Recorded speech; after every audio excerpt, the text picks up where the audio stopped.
안녕하세요. 신박회생TV의 윤동현 보험사입니다. 강상수 범사입니다. 방송 좀 몇 번 하셨는데 이제 좀 적응이 된 거죠. 좀 괜찮지 않습니까? 네, 이제 네. 몸 좀 풀리고 이제 네, 혀도 네. 좀 풀리고 지금 많이 좋아졌어요.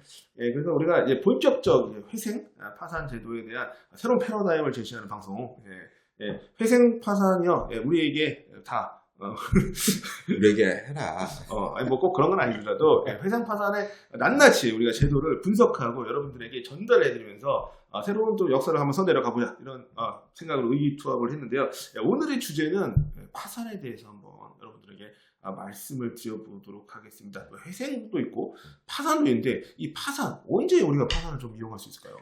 회생과 파산을 또 딱 떨어져서 얘기할 수 있는 게 아니라 네. 같이 항상 고려해봐야 될 내용인데 가장 큰 주제는 소득이에요. 소득. 소득이 최저생계비 이상의 소득이 있다 그러면 회생으로, 소득이 있지만 최저생계비 이하의 소득이라면 파산을 고려할 수밖에 없는 거죠. 근데 대부분의 채무자분들은 파산을 하면 한 푼도 안 갚아는지 알고 있고, 채권자는 채무자분이 파산을 하면 한 푼도 못 받는다고 생각하는데 원래 절차는 그렇지 않아요.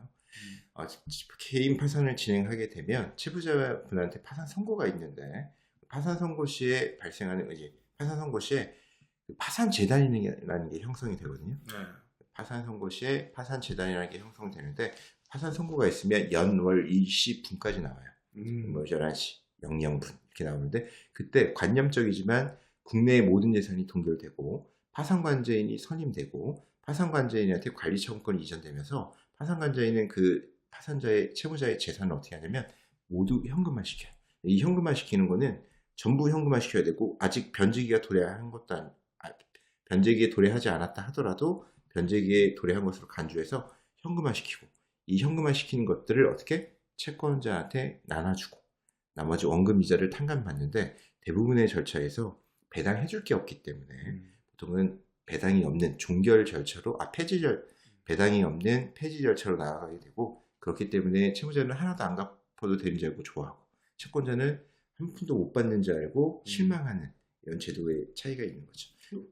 대부분 이제 재산이 없기 때문에 이제 안 갚는다고 생각하지만, 또 재산이 제가 얼마 전에 뭐 파산 이런 걸 좀 했는데 이제 아파트가 있었어요. 그러다 보니까 이제 별채권자가 있으니까 이제 그게 이제 경매로 또 이제 진행이 되잖아요. 이제 그러면서 이제 그 절차 동안에서 시간이 좀 오래 걸렸거든요. 근데 그런 거 다 이제 청산 다 하고 파산재단에다 들어가서 하는 거잖아요. 네네네. 그래서 우선권 있는 채권들 정리하고, 그다음에 일반 채권들 정리하고. 어떤 분들이 좀 이걸 이용하면 좋을까? 그러니까 소득이 좀 없으신 분들이나 재산이 없으신 분들이 좀 좋을까요? 소득이 일단은 파산은 옛날에 과거에 좀 남용됐던 문제가 있어가지고 그 면책 불허가 사항을 폭넓게 규정한 부분이 있어요.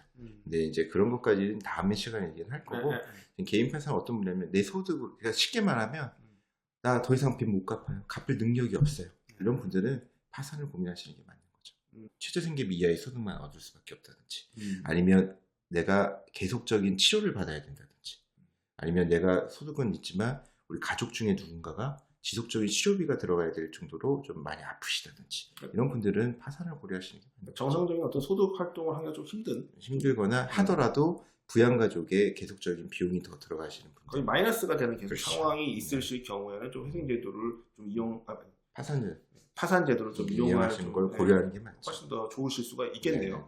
그래서 근데 뭐 파산을 한다고 뭐 이후에 뭐 불이익 이런 거는 없죠. 어떻게 됩니까? 불편함은 있을 수 있어요. 뭐 신용카드 개설이라든지 뭐 이런 거에 불편함은 뭐 있을 수는 있는데, 사람들이 그냥 막연한 불안감이 있는 거예요. 막연한 불안감은 옛날에 낙인 찍히는 줄 알아요. 낙인 찍히고, 옛날에 우리 어머님 세대에는 이혼하면 자식도 취업 안 된다, 대학교 못 간다, 이런 소문이 있듯이, 파산을 하게 되면 개인이 약간 신분상 뭐 이런 사회적 지위에 대한 제약은 있거든요. 그러니까 공적 지위, 뭐 선거권, 피선거권 문제는 없는데, 뭐 이제 아파트 경비원을 못 한다든지, 뭐 이런 공무원에서는 뭐 단연퇴직 사유라든지 약간 법이 바뀌긴 했지만 이런 제한들이 있지만, 본인 외에 제3자, 뭐 자녀라든지 부모님이라든지 배우자한테 뭔가 큰 불이익이라든지 뭐 이런 거 가는 게 전혀 없는데, 내가 파산을 함으로써 온 가족이 앞으로의 미래의 뭐 취업이라든지 금융거래에 큰 불이익이 있을 줄 알고 걱정하시는데, 그런 거 전혀 없다, 너무 걱정하지 않으셔도 된다, 이런 말씀 드리고 싶네요.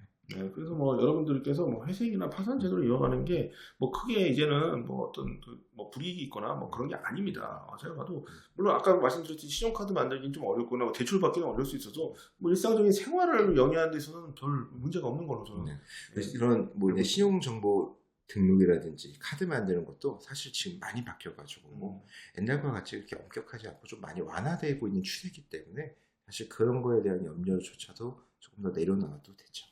그래서 여러분들께서 뭐 회생을 할지 파산을 할지에 대해서 사실 구체적으로 좀 본인이 선택하기는 어려우실 거예요. 그래서 대충 내가 좀 빚이 좀 있고 좀 생활하기가 어렵고 좀 어떤 법률적 절차를 통해서 좀 해결을 하고 싶을 때 연락을 주시면 저희들이 이렇게 내용이나 그런 상황을 좀 보고 좀 적절하게 맞춰서 안내를 좀 상담을 좀 드리도록 할 테니까 뭐 그런 부분에 대해서는 너무 이렇게 고민 많이 안 하시면 될 것 같아요. 그렇죠? 물어보시는 게 중요한 거예요. 그냥 막연하더라도 한번 전화해서 회생 내가 이런 상황인데 더 나빠질 수도 있을 것 같은데 대응하는 게 중요하잖아요. 미리 대응하고 그걸 혼자 판단하는 게 아니라 전문가와 한번 상의해 보는 게 큰 도움이 되지 않을까.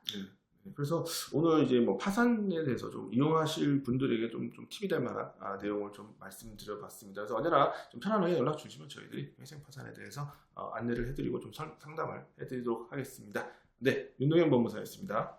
강상수 법무사였습니다. 감사합니다.